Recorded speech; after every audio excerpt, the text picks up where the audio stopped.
Assalamualaikum warahmatullahi wabarakatuh. Bapak dan Ibu yang terhormat, selamat datang di Teater Kecil Taman Ismail Marzuki dalam seminar Sastra Islam. Hari ini di hadapan kita telah hadir dua tokoh sastra Indonesia. Pertama adalah Maman S. Mahayana, seorang kritikus sastra, pengamat sastra, peneliti sastra, dan juga baru saja menikmati masa-masa rehatnya sebagai dosen dari FUGI. Selamat beristirahat Kang Maman, dan saya lihat semakin sibuk nih, semakin istirahat malah bebas dari pekerjaan malah semakin sibuk ya. Sibuk pensiun. Dan Kang Maman sudah kita nggak perlu bahas panjang-panjang. Beliau telah melahirkan banyak buku, kemudian juga beliau peraih salah satu penghargaan kebudayaan dari Presiden waktu itu, SBY. Kemudian juga beliau banyak menghadiri acara-acara seminar sastra di dalam dan luar negeri. Beliau juga pernah menjadi dosen tamu di universitas di Korea, dan tentu dengan pengalamannya beliau akan dapat menghadirkan materi yang komprehensif mengenai tema kita hari ini. Kemudian juga hadir Bapak Ahmad Rudiasi Herfanda. Kalau menyebut nama beliau cuma satu di kepala saya, yaitu puisinya yang amat fenomenal itu, Sembahyang Rumputan, yang banyak dikutip oleh penyair-penyair muda dan menjadi inspirasi buat penulisan puisi-puisi mereka. Saya kira iya. Ya, kemudian Mas Yosi juga aktif dalam sejumlah kegiatan sastra yang dikenal dengan penyair Nusantara. Pertemuan penyair Nusantara yang pesertanya dari Indonesia dan negara-negara di serumpun negeri serumpunnya, di Malaysia juga. Kita akan mulai saja. Saya ingin sedikit mengutip mengenai apa itu sastra Islam dari beberapa orang yang saya pikir layak dikutip karena mereka punya prinsip-prinsip atau pendapat-pendapat yang menarik ya. Sastra Islam menurut Taufik Ismail ya, adalah sastra zikir katanya. Yaitu sastra yang mengingatkan pembacanya pada Sang Maha Pencipta. Hal senada disampaikan oleh penyair Sufi Abdul Hadi WM ya, bahwa sastra Islam adalah sastra yang berorientasi tauhid atau memiliki tujuan transendental ya. Nah, yang tidak boleh kita lewatkan, yang menarik juga adalah pendapat Gunawan Muhammad, penyair, sastrawan, wartawan, budayawan ya. Menurut beliau, sastra Islam adalah sastra yang mempromosikan sistem kepercayaan atau ajaran Islam, memuji dan mengangkat tokoh-tokoh Islam, mengkritik realitas yang tidak sesuai dengan nilai-nilai Islam, mengkritik pemahaman Islam yang dianggap tidak sesuai dengan semangat asli Islam awal, yang Islam awal, atau paling tidak sastra yang tidak bertentangan dengan prinsip-prinsip Islam. Demikian beberapa kutipan saya harus membaca teksnya agar tidak menimbulkan salah atau salah persepsi gitu. Baik, forum kita serahkan saja kepada kedua pembicara ini. Pertama mungkin kepada Mas Ahmadun Yosi Herfanda. Kami persilakan.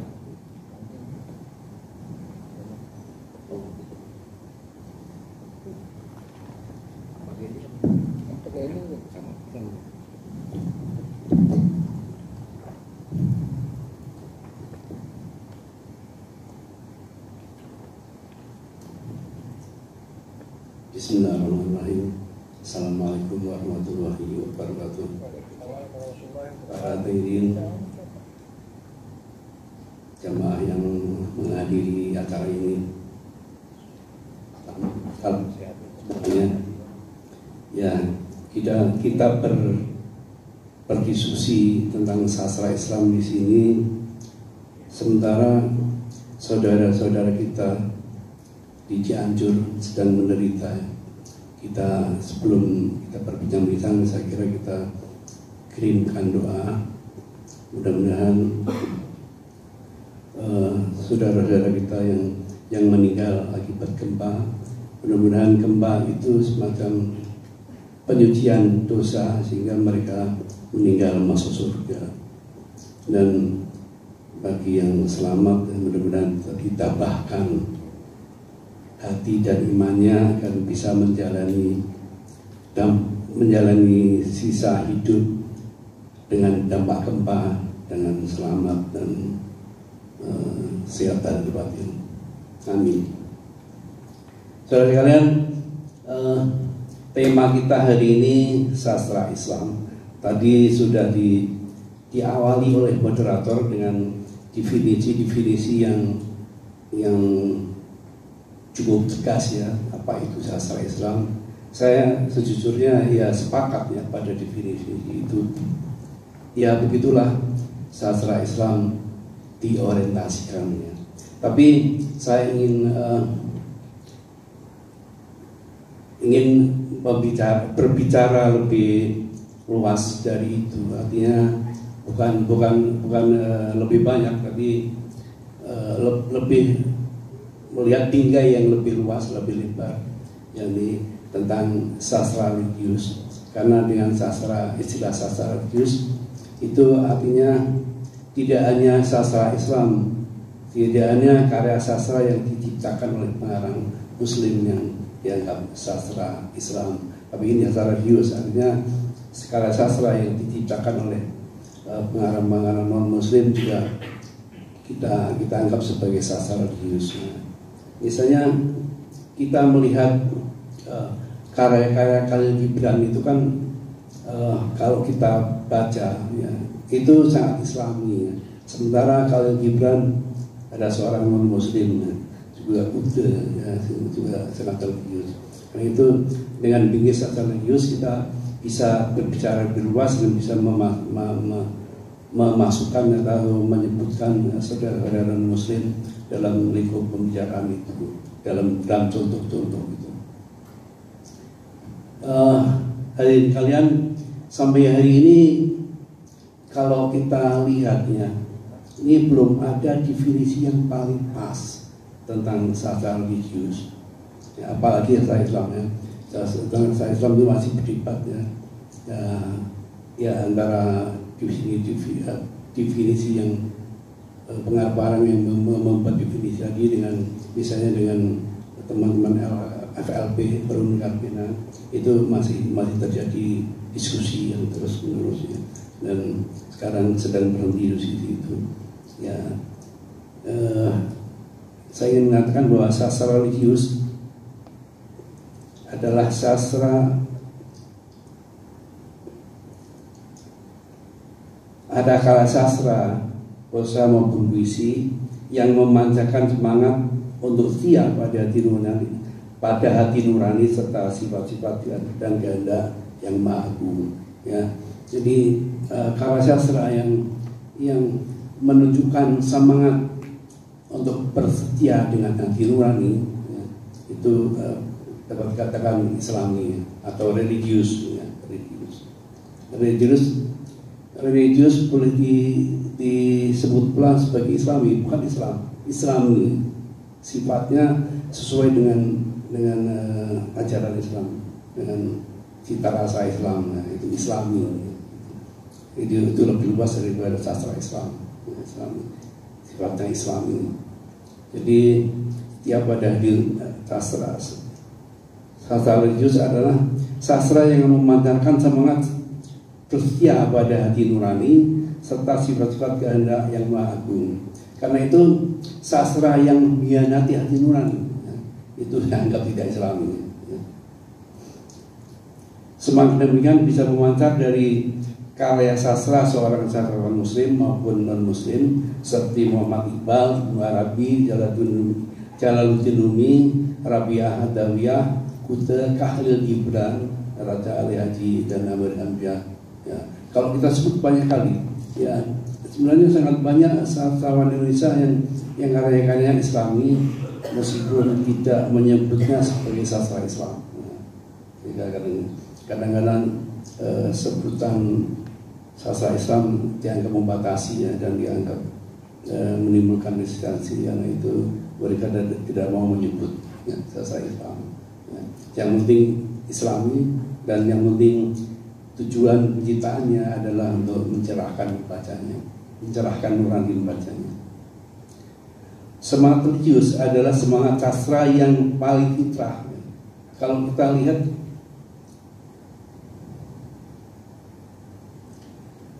kalau kita sepakati bahwa fitrah manusia itu kan religius, ya. Ini sering dibicarakan dalam berbagai artikel dan buku, ya. Fitrah manusia itu religius. Karena itu, karena sastra sebagai karya manusia, sebagai karya yang lahir dari hati nurani, ya biasanya fitrahnya religius. Ya. Itu karena saya menjadi tidak religius ketika menciptakannya, ya, dalam proses penciptaannya tergoda oleh hal-hal lain yang di luar prinsip kesastraan, ya, di luar prinsip literer, ya. Dan misalnya godaan uang, ya, godaan kekuasaan dan lain sebagainya, ya. Itu menjadi saya mungkin menjadi tidak religius, kecuali yang menggoda sponsornya atau sponsornya itu Islam. Itu biasanya pesan harus Islam, tapi sulit untuk melihat sponsor semacam itu. Sebab jadi saya katakan tadi bahwa sastra semangat religius, ya, semangat religius adalah semangat sastra yang paling fitrah, ya. Itu sebab seperti diyakini oleh Iqbal dan kalangan penyair sufi, juga ditegaskan oleh Muhammad Wijoyo dalam Sastra dan Religiusitas. Pada mulanya segala karya sastra adalah religius. Pada mulanya segala karya sastra adalah religius. Karena itu religiusitas dapat dianggap sebagai fitrah sastra.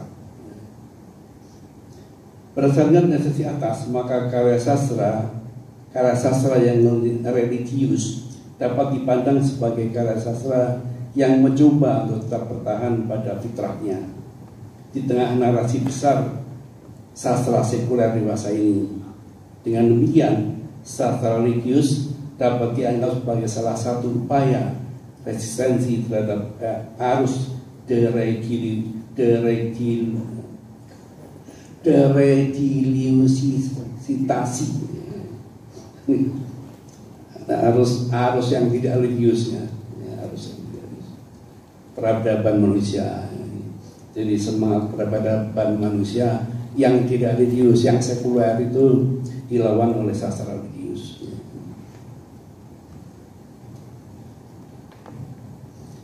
Meskipun tidak menjadi mainstream yang mewarnai permukaan wacana perbincangan sastra religius Indonesia terus berkembang dengan banyak perambah baru, ya. Wilayah sastra itu bisa dirambah, ya. Wilayah itu, imajinasi itu seperti hutan yang bisa dirambah siapa saja. Sastra religius juga bisa dirambah, hati-hati dimasuki, ya. Yang selalu berjudul sepanjang sejarah peradaban manusia. Jadi semangat religius itu selalu berjudul sepanjang sejarah peradaban manusia.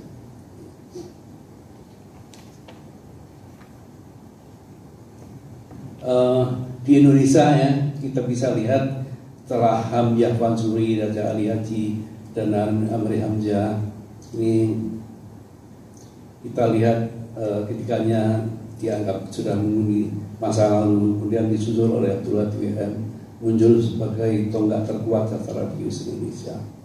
Ini mungkin anggapan saya aja, ya, anggapan, ya, teman-teman ini boleh saja beda dengan. Saya anggap Abdullah Haji sebagai tonggak terkuat sastra religius Indonesia. Itu anggapan saya. Tentu nama yang juga tidak dapat dilupakan adalah Kunto Wijoyo, Sutati Hasan Bahri, Musa Al-Fisri, Imam dan Imam Al-Majid. Ketiganya telah membangun tradisi sastra religius yang tetap terasa pengaruhnya sampai sekarang. Dengan semangat kembali pada Mutiara Timur, Abdul Hadi menajamkan makna religiusitas menjadi gairah sufistik yang kembali menyambung benang merah tradisi sastra sufistik. Ya, jadi dia menyambung tradisi sastra sufistik.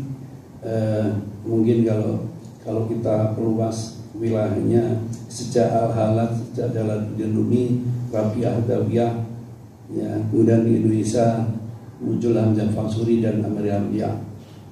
Mata rantai itu ya, mata rantai sastra religius, sastra sufistik, ya, sebetulnya sastra sufistik. Itu kalau kita lihat itu melemah pada masa Sultan Baktir Ali Sabana. Ya, begitu pengaruh Barat, pengaruh teori dari Barat, pengaruh estetika Barat, pengaruh penciptaan dari Barat masuk, ya, itu sastra mata rantai sastra religius itu melemah, ya, pada masa Sultan Baktir Ali Sabana, ya. Dan juga pada masa Haidar Awal sebenarnya, ya, Haidar Awal. Meskipun kita tahu bahwa Haidar Awal masih menyumbang satu puisi religius yang mengharukan, yang ini doa, ya. Ya, pada masa Taufik meskipun Taufik Ismail banyak menulis puisi religius, ya, secara makro, ya, mata rantai puisi religius itu melemah, ya. Itu kita bisa mengutip saja Haidar Akbar, ya. Tapi saya kira kawan-kawan sudah hafal saja itu. Nah, salah satu baitnya, Tuhanku, di pintumu aku mengetuk, aku tidak bisa berpaling. Ini memperlihatkan pengalaman religius, pengalaman keagamaan yang cukup dalam, ya, karena dia begitu mengetuk pintu Tuhan, ya, dia nggak bisa berpaling lagi, sepenuhnya menghadap Tuhan. Di pintumu aku mengetuk, aku tidak bisa berpaling, ya. Begitu mengetuk pintu Tuhan, ya, menghadap Tuhan pada saat puisi itu lahir, nggak tahu besoknya. Manusia imannya fluktuatif, ya, naik turun gitu. Jadi pada saat puisi itu diciptakan, cita rasa atau pengalaman Hairil sangat religius. Pada Pak Taufik banyak sekali puisi religius, ya, salah satunya Sajadah Panjang yang menjadi lagu pencitraan masa SBY, ya. Masa SBY ikut pilpres dan menang, ya. Itu saya sebagai penyair menganggap puisi itu sakti karena bisa meloloskan SBY jadi presiden. Abdul Hadi WM kemudian memainkan tradisi sastra fisik dalam simbolisasi sederhana, tapi dalam maknanya, ya. Ini saya berpijak pada Tuhan, pada sajak Tuhan kita begitu dekat. Sajak Tuhan kita begitu dekat, Tuhan kita begitu dekat itu kan sangat sederhana, ya. Kita lihat, ya, coba kita baca. Tuhan kita begitu dekat, sebagai angin dan arahnya. Aku arah apa? Tuhan kita begitu dekat, bagai api dan panasnya. Aku panas dalam apimu.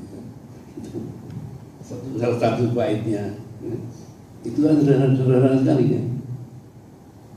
Tapi maknanya sangat dalam. Kalau kita kasih maknanya sangat dalam. Dan bahkan itu bisa dikaitkan dengan konsep tasawuf wahdatul wujud, ya.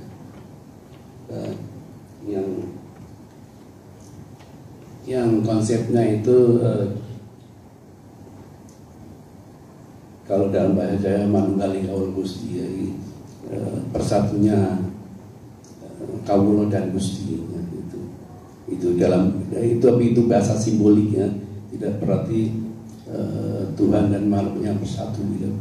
Tapi bersatu dalam kehendak mungkin, bersatu dalam sifat mungkin ya. Ya manusia yang soleh itu kan mewarisi sifat Tuhan ya. Jadi ada hadis yang mengatakan bahwa ini singkatnya ya, kalau seorang hamba itu betul-betul taat dan betul-betul menjalankan kewajiban beserta sunah-sunahnya, itu Tuhan akan menjadi tangannya, Tuhan akan menjadi kakinya, Tuhan akan menjadi telinganya, ya telinga orang itu ya. Artinya orang itu bisa mewarisi sifat-sifat Tuhan.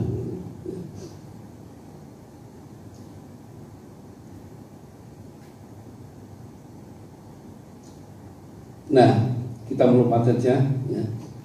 Pada pasca Masaim masih dapat dicatat sejumlah penyair religius kadang-kadang juga membersihkan nuansa tasawuf seperti Jamal Rahman, Ahmad Turwo, Acep Yamyam Nur, Soni Farid Maulana, Ahmad Subhanuddin Ali, Matori Elwa, Abdul Wahid PS, Hamdi Salat, Kurnia Effendi, Abitah El Halki, Rukmi Wisnuwardeni, Amin Mangsitalaya dan Lukman Asa. Ya kalau kita teliti itu, kita baca saja para penyair ya di generasi maupun generasi sesudahnya, sebenarnya banyak yang menulis puisi religius ya. Tapi mereka itu agak aneh, seperti ketika terjadi pada temu penyair 87, ketika itu diwacanakan bahwa karya penyair itu cenderung religius ya, religius. Tapi kemudian ada beberapa orang yang menolak, aneh. Padahal religius, padahal sufistik itu menolak. Itu terjadi pada temu penyair 87. Jadi penyair yang penyair yang sekuler itu khawatir ya, khawatir mereka kalah bersaing dengan penyair religius ya. Sehingga ya itu isu penyair religius itu, penyair sufistik itu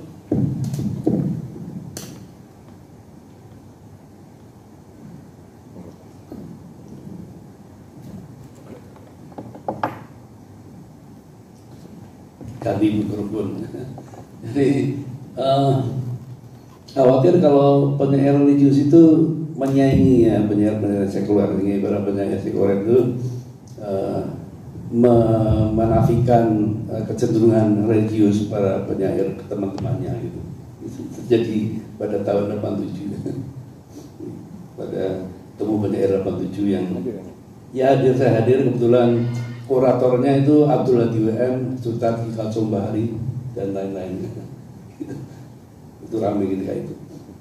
Nah, salah satu metode untuk menciptakan nuansa religius dalam sajak, metode selain semangat untuk setia pada hati nurani dan implementasi sifat-sifat Allah, adalah menghadirkan Tuhan ke dalam sajak, ya, menghadirkan Tuhan. Ya. Tapi itu bahasa simbolik ya, tidak berarti Tuhan hadir dalam sajak. Udah, saja saya ada Tuhan, tidak itu. Saja. Tuhan tidak hanya hadir sebagai sifat dan zat yang dicinta dan dirindu oleh penyair atau diurai hubungan kausalitasnya dengan eksistensi manusia, tapi juga diimajinasikan dalam berbagai wajah kehadirannya guna mengatasi keterbatasan pemahaman manusia tentang eksistensi Tuhan. Metode seperti itu dicoba kembali oleh penyair-penyair religius terkini ya, kita lihat terkini ya. Seperti itu lihat pada puisi-puisi Rukmi Wisnuwardeni, Amin Mangsitalaya dan lain-lain ya. Ini sederet ya, termasuk Lukman Sofyan R. Hazaid kalau lihat puisi-puisi religius. Bahkan penyair urban yang kemarin barusan kita diskusikan berikutnya. Kalau kita lihat puisi-puisinya banyaknya yang religius ya. Imam Arif ini sebuah tradisi penciptaan dengan ranah imajinasi yang terkesan dipilih dengan malu-malu oleh banyak penyair Indonesia.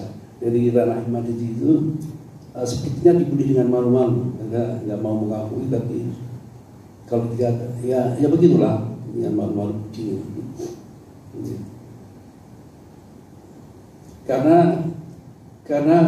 kecenderungan yang melingkupi mereka adalah penyair yang kepenyairan yang ingin dianggap avant-garde ya, yang lahir dari dunia urban. Jadi mereka malu-malu untuk si religius. Mungkin dianggapnya penyair religius itu kuno atau ya kalau saya sih nggak malu. Kalau ya yang lain kan kadang-kadang malu religius. Padahal pengalaman puitiknya religius gitu.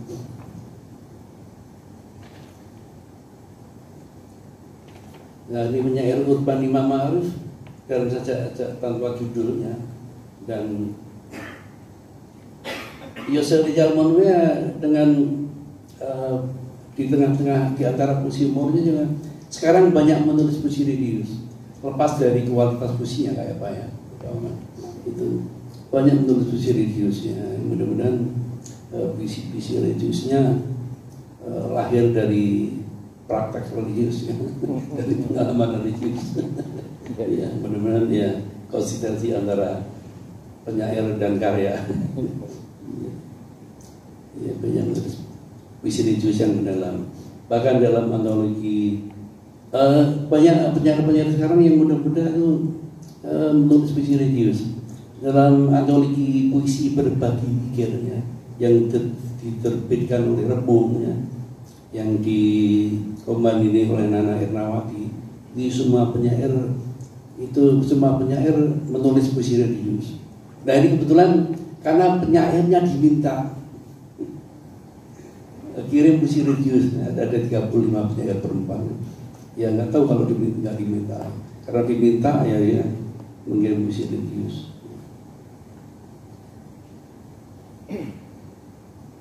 Kita simak bagaimana Tuhan hadir dalam imaji seorang penyair urban Imam Arif ini. Dalam kota sunyi, pintu-pintu terbuka untukmu. Kemanapun kau mengetuk, tuan rumah menyediakan anggur. Tak perlu kau tampung, misalnya tak perlu kau tampung dalam cawan emas berkilauan. Cukup kau teguh, lalu kau basahi hati dan pikiranmu. Kau akan mabuk Tuhan sampai Tuhan menjemput, sampai mabuk Tuhan ya.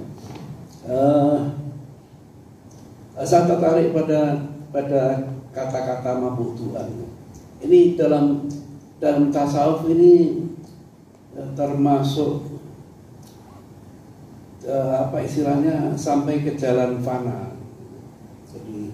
Jadi manusia itu memfanakan dirinya hingga yang hadirnya Tuhan. Itu seperti kita lihat pengalaman Al-Hajj, yaitu ketika dia sampai pada tahap fana, memfanakan dirinya yang melingkupi dia ya Tuhan. Kayak Tuhan Sunan Kalijaga mencari Siti Jenar, ketuklah kamarnya. Siapa di dalam? Tuhan. Adakah Siti Jenar kira-kira gitu? Mungkin tidak ada. Nanti di lain waktu, siapa di dalam Siti Jenar? Dia Siti Jenar karena sudah sampai pada tahap fana, memfanakan dirinya. Itu sehingga yang hadir itu dirasakan bagi Tuhan. Padahal tidak. Padahal ya manusia itu pada tahap seperti itu sufi sering tersesat ya, tentang dirinya Tuhan ya itu. Sehingga Siti Jenar ya yang mengalami tahap seperti itu dihukum ya, dihukum. Karena dan dianggap berbahaya bagi orang awam, berbahaya. Tapi ya, semua yang mengalami pengalaman seperti itu semua menghadapi hukuman mati ya. Jadi Hamzah Mansur itu salah. Tapi kita kan tidak tahu apakah ya alamnya, apakah Allah Syekh Jenar itu salah ya, tapi dia dibanjung. Tapi pada kenyataannya memang ajaran dia ya itu cukup banyak misalkan ajaran ini.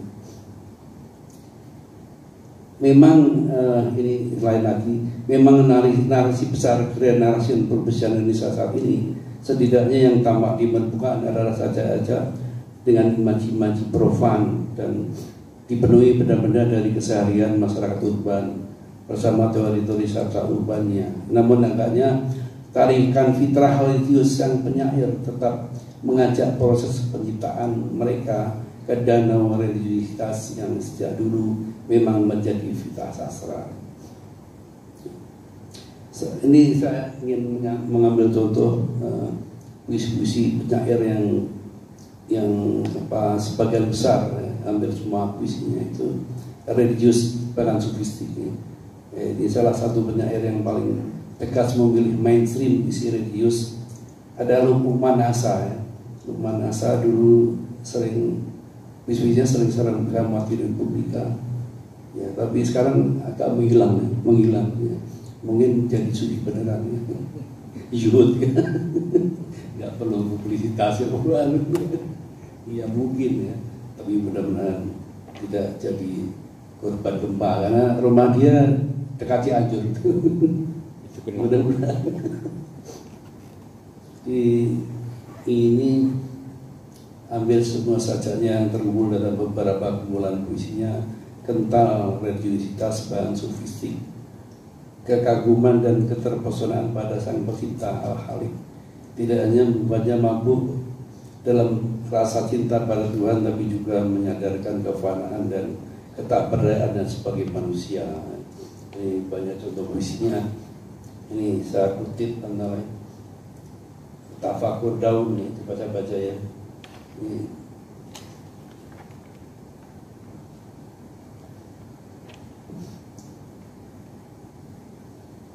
Diriku hanyalah selembar daun, sajak adalah getah di kehidupan yang tak menolak kering tanah nasib bebatuan. Jika semilir datang berkabar pikir, aku cuma bisa mendesah dan menerka arah mata angin.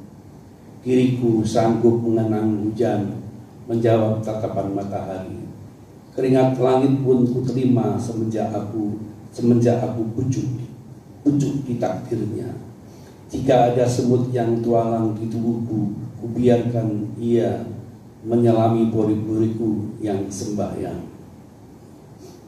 Itu salah satu isinya. Tentu religiusitas seorang penyair ya, tidak sebatas merasakan kefanaan dirinya. Religiusitas juga dapat diekspresikan dalam bercerita rasa cinta kepada sebuah manusia, kepada orang tua atau sanak saudara, bahkan kepada lingkungan alamnya, sesuai dengan prinsip keberimbangan dalam Islam ya. Itu ada prinsip hablum minallah dan hablum minannas. Jadi manusia yang hidupnya berimbang itu menjaga hubungan dengan Allah ya, hablum minallah, dan menjaga hubungannya dengan sama manusia, hablum minannas. Pilar religiusitas seorang memang tidak bisa dapat dibangun secara vertikal, tapi juga horizontal. Jadi vertikal horizontal.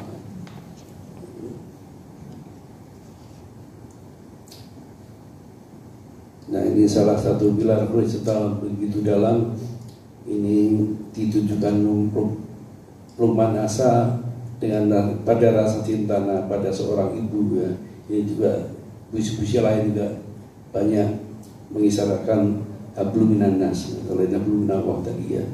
Itu jadi dia menunjukkan puisi-puisi yang sangat mencintai seorang ibu. Itu coba saya baca ya. Ini saya yang kutipan saya kurang lengkap. Malam perincut dan tua seperti ibu menegur wajahmu. Tiba cahaya bulan disaksikan langit. Aku masih judi dengan mimpi sebelum pagi menulis puisiku. Jadi saya jelaskan di sini bahwa puisi-puisi religius tidak harus menyebut Allah terus ya.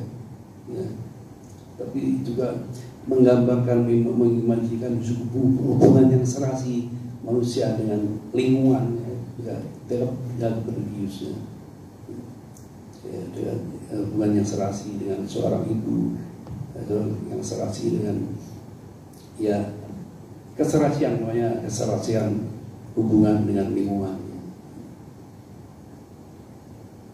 Fitrah manusia pada dasarnya adalah religius. Itu sering dikatakan orang ya, fitrah manusia itu religius, pada mulanya religius. Karena itu persoalan religiusitas adalah persoalan religiusitas ada sejak manusia pertama, secara Nabi Adam ya. Nabi Adam itu sudah religius fitrahnya, dia sudah Islam ya. Tapi Nabi Adam, Nabi Ibrahim ya, dan seterusnya sampai Nabi Muhammad itu religius ya, ada fitrah religius ya. Itu kalau kemudian ada keturunan-keturunannya yang menyimpang itu ya sederhananya itu godaan setan ya. Ya kita kambingnya hitamkan setan. Fitrah ya. Sebab manusia diciptakan ya, itu sebabnya ini. Sebab manusia diciptakan tiada lain adalah untuk mengabdi kepadanya. Itu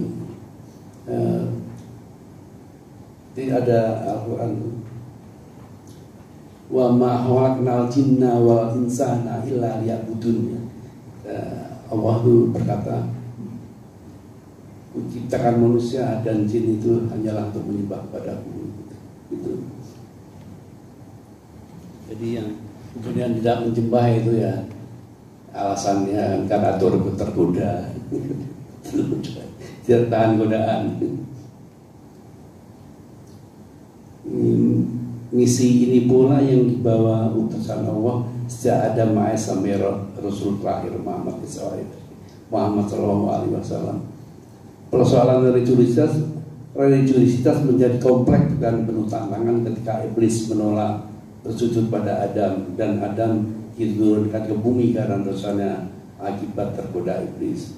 Ini persoalan religiusitas bahkan makin kompleks dan penuh tantangan setelah anak-anak Adam menebari bumi, dan iblis pun terus mengitari mereka dengan godaan-godaan barunya yang makin postmodernis. Jadi godaan iblis itu terus berkembang ya. Manusia masuk ke alam pikiran postmodernis, iblis pun masuk ke sana. Namun justru karena itu persoalan religiusitas semakin tiada habis-habisnya untuk digali dan dituangkan dalam karya sastra. Jadi para penyair yang memilih jalan ini tidak perlu khawatir akan kehabisan ide untuk mencipta. Dengan pilihan itu, para penyair religius justru bisa berharap karya sastra akan tetap ikut memberikan pencerahan pada hati nurani dan peradaban manusia. Ya, terima kasih. Kira-kira itu pikiran-pikiran singkat saya. Terima kasih Pak Moderator. Terima kasih Mas Ahmadun, menarik ya dari makalahnya tadi. Audiens, ya kita tepuk tangan dulu audiens untuk penyajian luar biasa tadi. Boleh bertanya nanti. Mas Ahmadun dalam makalahnya ini melunakkan tanda kutip dari sastra Islam menjadi sastra religius dengan estafetanya tadi. Jadi pada dasarnya menurut Mas Ahmadun sastra itu religiusitas itu sastra juga ya. Kemudian Tadi disebutkan bahwa religiusitas itu fitrah manusia, begitu ya. Maka kalau kemudian ada karya-karya yang religius, ya itu sudah fitrahnya penyair. Jangan malu-malu seperti yang disebut bahwa ada juga penyair yang malu-malu atau apa istilahnya tadi, untuk menyatakan dirinya sebagai melahirkan karya-karya yang bernuansa religius. Baik, terima kasih Mas Ahmadun. Selanjutnya kita melangkah ke Kang Maman Mahayana. Beliau pasti sudah menyiapkan laptopnya, pasti ngeri-ngeri sedap materinya. Bisa mundur ke abad keberapa gitu karya-karya sastra religius atau mungkin ke depan. Terima kasih. Silakan Pak Maman.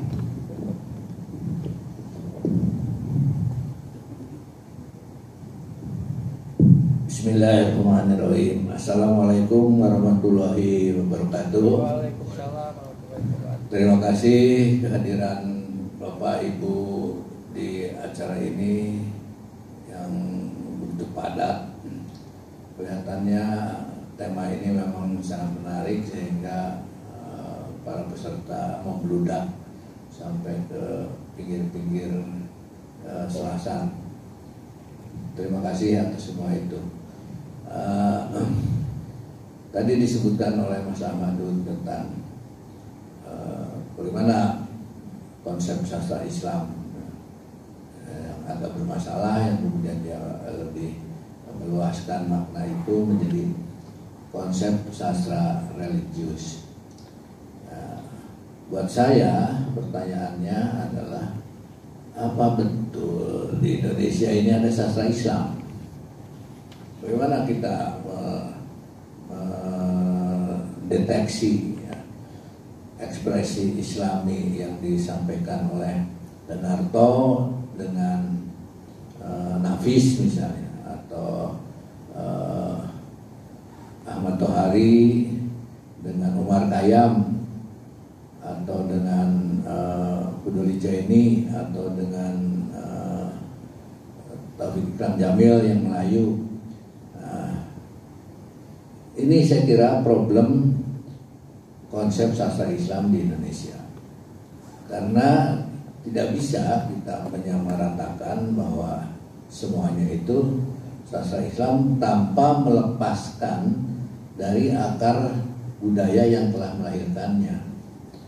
Dari situ akan kelihatan kenapa ekspresi Nafis lebih lugas dibandingkan dengan Ahmad Tohari yang simbolik misalnya, atau Fuduli Jaini ya, yang cerpen-cerpennya sangat sofistik ya. Berbeda dengan Kunto Wijoyo yang bau-bau kejawen misalnya ya. Untuk mendeteksi itu semua tentu kita harus punya dasar, dan kalau kita sekadar mendeteksi itu berdasarkan apa yang terjadi sekarang, kita kehilangan juga peta jalannya, akarnya. Maka konsep sastra Islam yang pernah menjadi polemik pada tahun 70-an itu melahirkan apa yang disebut, yang disampaikan oleh Abdul Hadi itu, kembali ke akar, kembali ke tradisi, atau kembali ke sumber. Akarnya apa, sumbernya apa, ya tradisi itu. Maka itulah yang kemudian membedakan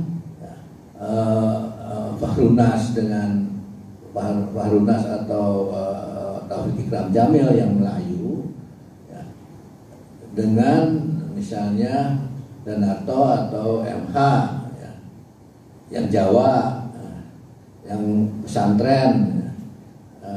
Beda juga dengan Fuduli Jaini yang dia pesantren tapi dia besar di pendidikan Mesir, yang juga berbeda dengan Kunto Wijoyo ya, yang Jawa tapi dia menyerap eksistensialisme dan seterusnya dan seterusnya. Nah, jadi hal yang penting buat kita sebetulnya bukan apakah ada sastra Islam di Indonesia, bukan itu, tetapi bagaimana kita menemukan peta jalannya. Kenapa bisa terjadi seperti itu? Dan itu juga kemudian terlihat dari sistem kepercayaan di Indonesia, Islamnya Taufik Ismail ya, dengan Islamnya Danarto atau dengan Sutarji Kamsubari, ya semuanya Islam. Gunawan Muhammad atau Sapari Djoko Damono, ya, semuanya mengaku sebagai Islam. Tapi bagaimana ekspresinya? Nah, ini tidak lepas dari yang tadi disebutkan itu, kembali ke akar, kembali ke sumber, dari sumbernya. Maka persoalan besar kita adalah kenapa bisa terjadi seperti itu? Sehingga saya dapat memahami kalau kemudian ada konsep Islam Nusantara. Memang Islam di Indonesia ini khas betul, sangat khas. Kita menolak sinkretisme, tapi juga sekaligus melakukan itu. Kita menolak ritual-ritual yang tidak penting, yang bau-bau Hindu, tapi juga melakukannya. Misalnya saja setelah menjelang bulan puasa ke kuburan dan membawa bunga, kemudian mengucurkan air suci. Apakah roh itu makan bunga dan air suci? Itu tradisi dari mana? Kalau Anda datang ke makam Sunan Kudus, banyak sekali itu orang-orang Madura yang sengaja menginap di sana atau sengaja datang ke sana, ya, dan kemudian mengaji seharian. Ya. Nah, dari mana tradisi seperti itu yang tidak terjadi di tempat yang lain? Nah, dengan begitu tidak bisa kita mengklaim Islam saya yang Sunda ini lebih Islam dari yang lain. Semuanya Islam dan semuanya bisa benar. Ya. Nah, dalam hal sastra Indonesia yang kemudian bersuasana atau mempunyai semangat Islami, ya, juga tidak bisa disamaratakan. Apa yang dilakukan oleh orang-orang FLP, misalnya Forum Lingkar Pena, yang dia secara tidak langsung menekankan model estetiknya itu dengan semangat Islami, boleh-boleh saja, ya. Tetapi bagaimana yang kelanjutannya atau dengan yang lain misalnya, ya. Masalahnya bahwa sastra itu seringkali juga bersifat universal, seperti misalnya novelnya Mangunwijaya yang burung-burung manyar, sangat Islami itu. Bagaimana tokoh tokoh Seto itu yang kemudian meninggal ketika naik haji, meninggal di Kolombo dalam perjalanan naik haji. Itu ditulis oleh seorang Romo Mangunwijaya. Ya. Nah, karena itu saya setuju dengan apa yang disampaikan oleh Mas Ahmadun tadi, ya, bahwa kita tidak bisa mengklaim sebagai sastra Islam, tetapi sebagai sastra Islami yang di dalamnya ada spirit atau semangat Islam. Dan itu lebih aman. Kasus seperti ini juga pernah polemik di Malaysia, ya. Sastra Islam itu ramai juga tahun 70-an itu. Hasanul Ahmad dan yang lain-lain itu, ya, lalu dia sebut bahwa sastra Islam itu sastra yang ditulis karena Allah. Bagaimana kita bisa mengukur perbuatan kita itu karena Allah? Atau kalau perbuatan si X melakukan sesuatu itu karena Allah, bagaimana ukurannya? Kan hanya Tuhan dan dirinya sendiri yang tahu.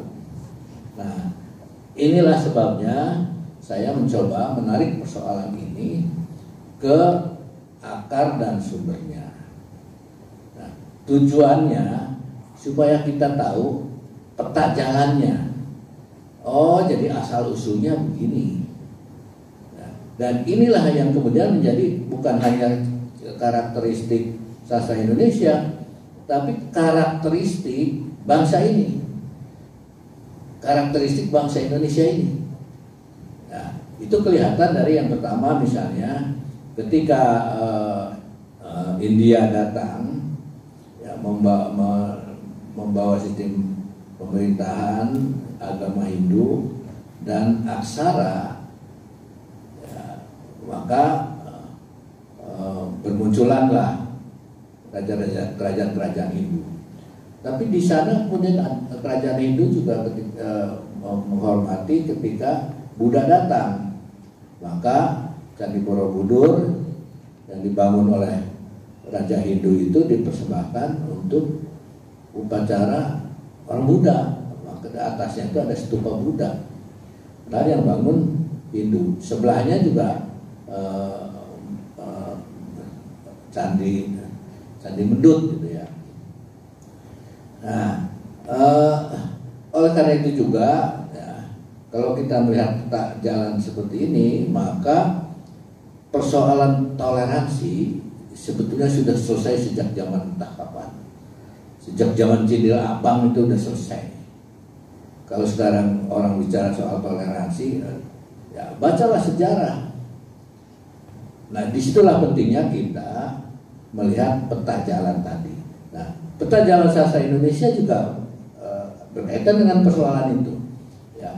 Ketika Hindu datang, ketika India datang dan menawarkan Hindu, sekaligus juga menawarkan sastra, menawarkan tulisan Sanskerta, dan itu diterima.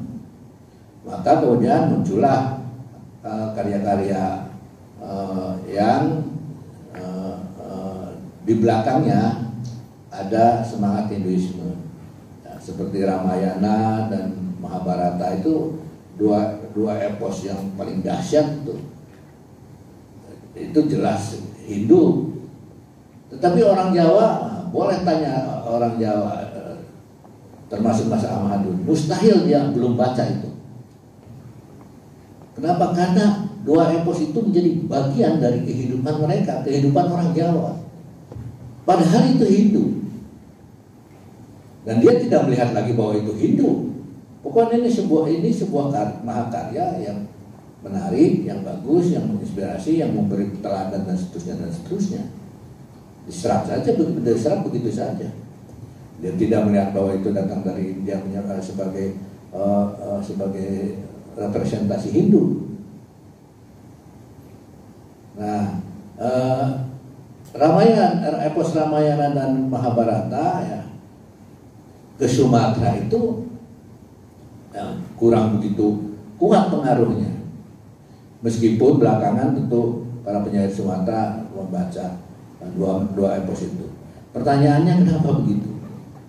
Kenapa wayang menjadi bagian dari kehidupan sehari-hari orang Jawa? Wayang. Dan kenapa wayang tidak menjadi bagian dari kehidupan sehari-hari orang Sulawesi atau orang Sumatera? Ini kan pertanyaan besar. Nah, ini kaitannya dengan bagaimana ya, sastra yang ditawarkan oleh Hinduisme itu tidak berkembang keluar Jawa dan kemudian hanya berkisar di Pulau Jawa, di kerajaan-kerajaan Jawa. Kenapa bisa terjadi begitu? Nah, satu, bahasanya yang sulit dipahami oleh orang non-Jawa. Itulah yang kemudian menjadi persoalan kenapa kemudian Hindu tidak banyak menyebar keluar Pulau Jawa. Nah, ketika Islam datang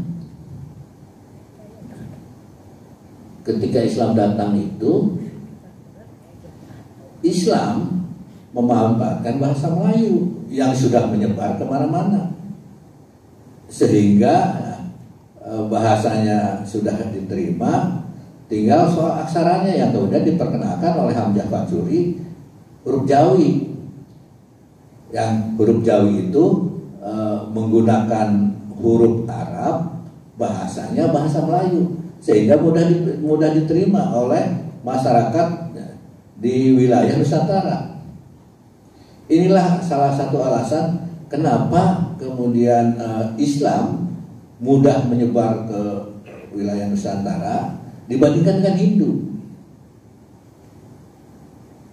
Karena tadi persoalan bahasa menjadi persoalan yang rumit. Kalau agama Hindu itu disebarkan dengan bahasa Melayu, sangat mungkin itu bisa diterima juga oleh masyarakat di luar Jawa. Nah, ada satu kasus ya, yang dilakukan oleh Roorda van Esinga. Roorda van Esinga ini ahli filolog, sejarawan, ahli bahasa, orang Belanda, ya, yang dia melihat bahwa Nusantara ini hanya mungkin dapat dipersatukan kalau mereka punya bahasa yang bisa dipahami oleh berbagai etnik yang berbagai-bagai itu. Ya. Harus ada satu bahasa yang memungkinkan berbagai etnik itu saling memahami. Misalnya saja bahasa Ngaju, Dayak Ngaju yang bisa dipahami oleh suku Dayak yang lain. Jadi bahasa Dayak Ngaju itu sebetulnya perannya sama seperti bahasa Melayu. Nah, kembali lagi ke Roorda van Esinga. Dengan kesadaran itu kemudian Roorda van Esinga yakin bahwa hanya bahasa Jawa yang memungkinkan etnik lain di Nusantara ini bisa saling memahami. Nah, alasannya apa? Karena bahasa Jawa paling banyak dipakai, bukan paling luas penyebarannya, tapi paling banyak orang yang pakai bahasa Jawa. Tentu saja paling banyak karena populasi orang Jawa jauh lebih banyak dibandingkan dengan orang di luar Jawa.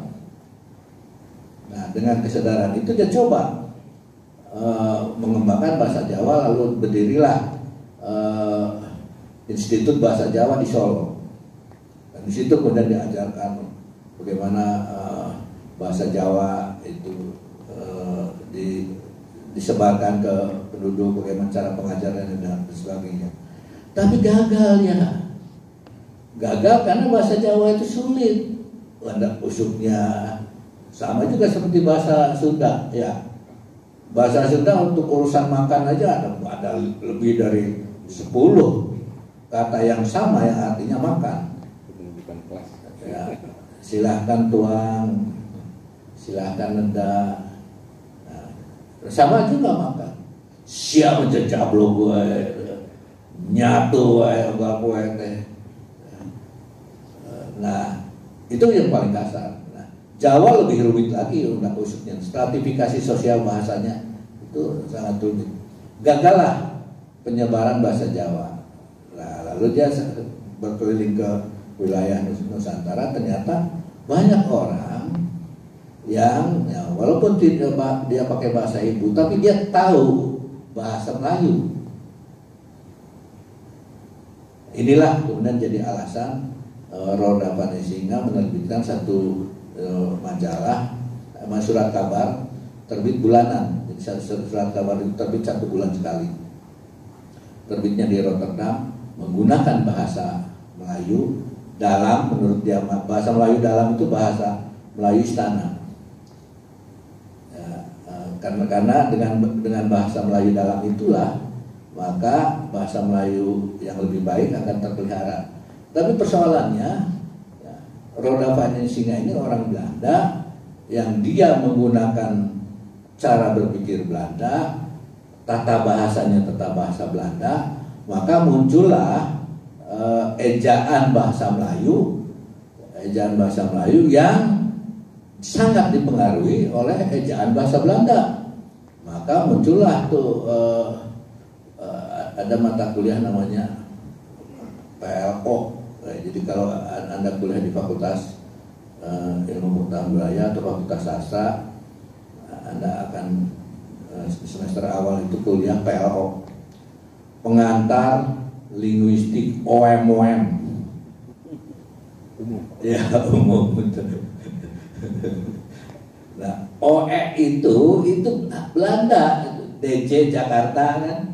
Dulu pakai DJ, nyanyi NJ, terus cuci TJ. Itu Belanda.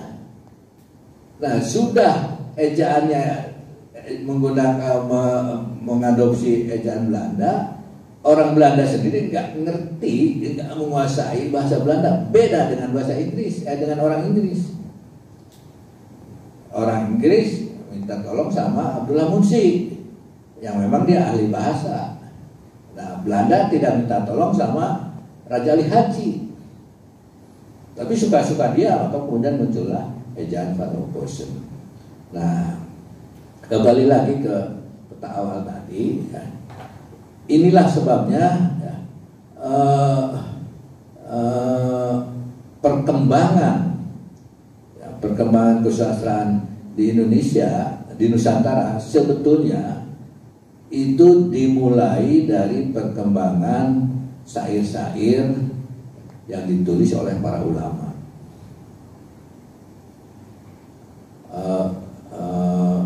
Karya-karya yang ditulis oleh para ulama. Silahkan datang ke seluruh Nusantara, ke Kesultanan Nusantara di Indonesia ini, di Nusantara, Kesultanan Buton, Kesultanan Bone dan seterusnya. Silahkan datang. Pasti ada di situ naskah atau syair yang ditulis dengan huruf Jawi, Arab Melayu atau huruf Pegon. Di Pulau Penyengat aja tuh ribuan itu. Bahkan ada berapa lemari ya, naskah yang belum berani dibuka ya. Tapi kata keturunan Raja Ali Haji itu isinya adalah tulisan Arab. Nah, apakah tulisan Arab itu bahasanya bahasa Melayu? Nah, jadi sebetulnya yang memulai penyebaran sastra dalam hal ini puisi itu Hamzah Fatsuri, yang dikatakan oleh Pak Tio itu. Dulu Pak Tio kan nggak membicarakan yang lama-lama, belakangan kemudian dia membicarakan karya Hamzah Fatsuri. Dia tegas menyebutkan itu sebagai Bapak Puisi Indonesia, Hamzah Fatsuri itu. Jadi itu sebetulnya rujukan awal kita ke karya Hamzah Fatsuri. Kenapa? Karena di sanalah dia yang mula memperkenalkan penulisan Jawi, huruf Arab dengan bahasa Melayu. Dan kemudian dia memperkenalkan syair. Syair itu gabungan dari model pantun dan model rubiah, model puisi Parsi. Dan kalau kemudian kita ke papan tinggi di Barus, ada di situ abad 13 itu puisi Firdausi. Puisi Firdausi itu bapak penyair Persia. Dia yang secara sadar menulis sebuah mahakarya Shahnameh ya, yang sengaja menolak bahasa Arab dengan bahasa Parsi modern atau bahasa Parsi masa itu. Sebetulnya dia bukan menolak, tidak setuju, tapi kami punya bahasa sendiri, kami punya tulisan sendiri. Inilah lalu ditulislah oleh Firdausi dalam karya Shahnameh itu. Maka konon ya, kalau Anda datang ke Iran, datang bertamu ke setiap rumah, nah, selalu akan ada kitab puisi Shahnameh itu. Nah, kenapa? Karena Shahnameh itu salah satu rukun dalam tanda petik ya, rukun wajib kalau orang mau menikah. Salah satu mas kawinnya itu ya, buku puisi itu. Sehingga setiap keluarga punya buku puisi itu. Tetapi yang paling penting di situ adalah bahwa puisi menjadi bagian dari kehidupan sehari-hari. Nah, kenapa puisi Shahnameh itu ada di Barus, di papan tinggi? Apa di bawah malaikat lalu ditempelkan batu nisan papan tinggi? Kan tidak mungkin itu. Pasti ada yang bawa. Dan yang bawa pasti manusia. Dan yang bawa manusia itu pasti juga ngerti soal puisi, pasti juga ngerti bahasa Parsi. Jadi kalau melihat dari situ, memang ada hubungan antara Persia, Nusantara, dan Asia Timur, Asia Barat. Maka ketika itu bahasa Arab menjadi salah satu bahasa internasional bersamaan dengan bahasa Melayu dan Persia, bahasa Persia. Beberapa waktu yang lalu saya melakukan penelitian di Pulau Penyengat tentang naskah-naskah milik keluarga Raja Ali Haji. Banyak sekali itu istilah-istilah, kata-kata tertentu yang berasal dari bahasa Persia.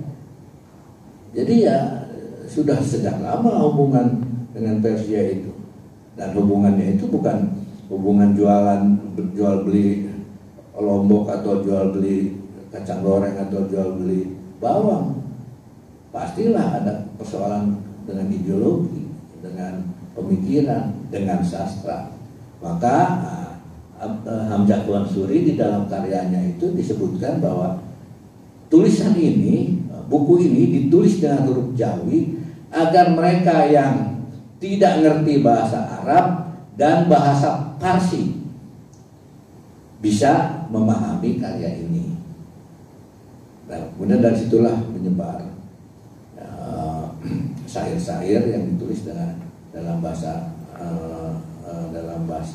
Jawi. Ya, nah,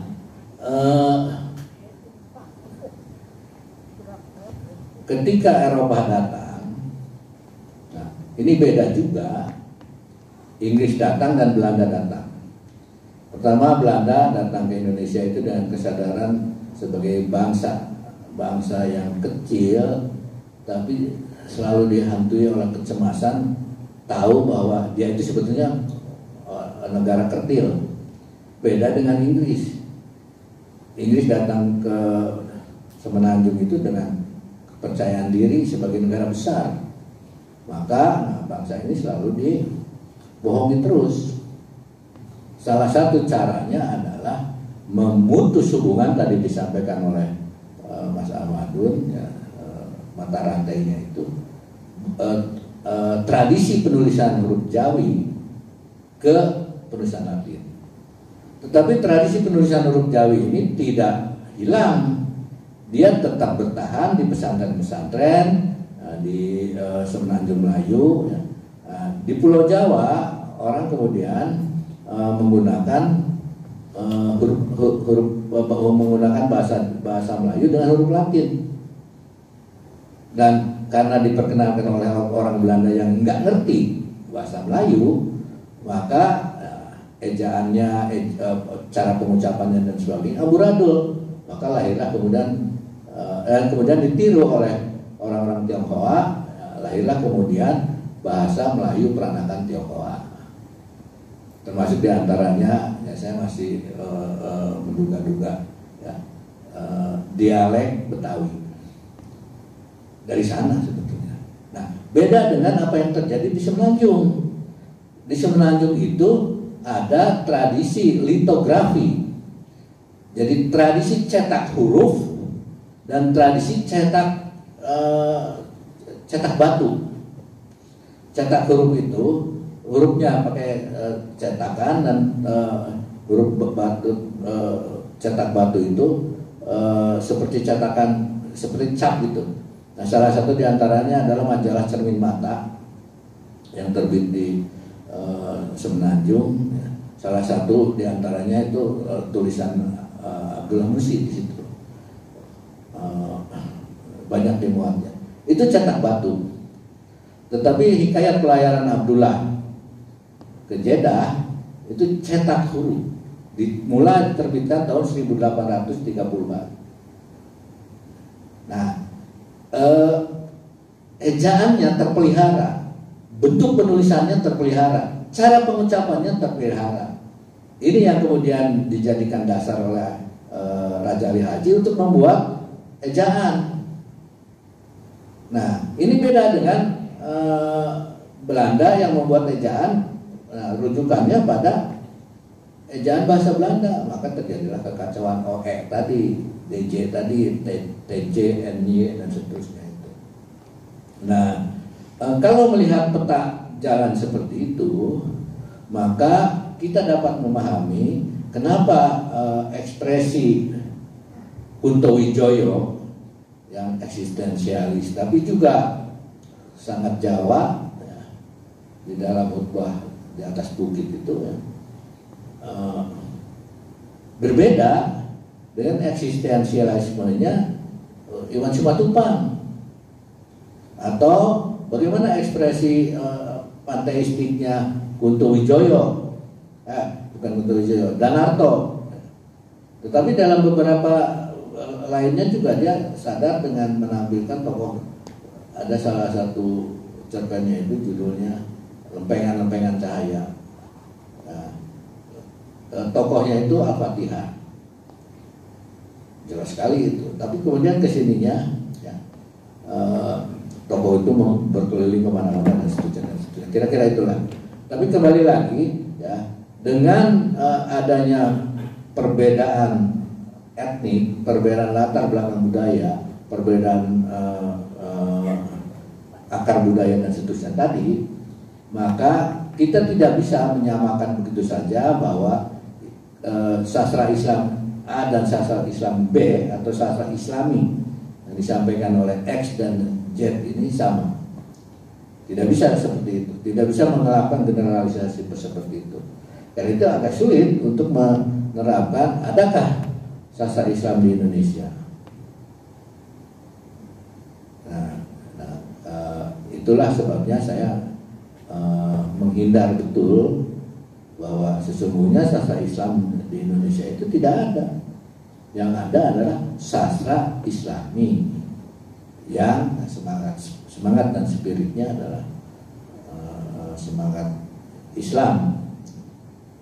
Nah, kalau mau merujuk pada sastra Islam, ya kembali pada karya Amjad Mansuri, karya Al-Halaj, kayak Siti Jenar dan sebagainya, atau Rumi dan sebagainya. Memang mereka itu seorang sufi dan menulis sesuatu itu bukan sebagai usaha membuat puisi. Apa yang dilakukan oleh Rumi itu tidak membuat puisi, tapi dia mengekspresikan kecintaannya kepada Tuhan. Lalu orang benar menyebut, oh ini puisi. Tapi niatnya bukan menulis puisi. Nah, karena itu kalau mau sebut sastra Islam, ya kembali pada masa lalu itu, atau kembali pada karya-karya kaum sufistik. Nah, sekarang apakah di Indonesia ada yang dia tidak perlu lagi hidup menggelar, tidak perlu kehidupan duniawi? Pertanyaan besar. Nah, oleh karena itu tema ini sebetulnya menjadi tema besar yang mudah-mudahan bisa kita kembangkan lagi, yang mestinya dilengkapi oleh pembicara Bastian Dioreno yang ahli Parsi, pembicara Abdul Hadi WM, dan dia ahli sastra Jawa, dan Amjad Mansuri. Kemudian juga ada Pak Husnan Beifanani, dia juga ahli tentang sastra di Asia Tengah, dan beberapa pemikiran lain seperti yang diungkap yang sekarang sudah banyak disertasi berkaitan dengan para ulama. Nah, yang kemudian karya-karya mereka disebut sebagai sastra kitab. Sastra kitab ya sastra yang ditulis para ulama. Tapi ada juga yang menyebut sastra pesantren. Nah, jadi ada banyak hal yang masih perlu kita telusuri lebih jauh, ya, bahwa karya-karya yang ditulis di pesantren, yang ditulis oleh para ulama, patut juga mendapat tempat dan patut juga dibicarakan dalam forum yang lebih luas. Ya, karena bagaimanapun juga ya, secara konten ya kita tidak tahu apakah lebih hebat atau tidak dan seterusnya. Itu kan seperti dunia yang masih gelap aja.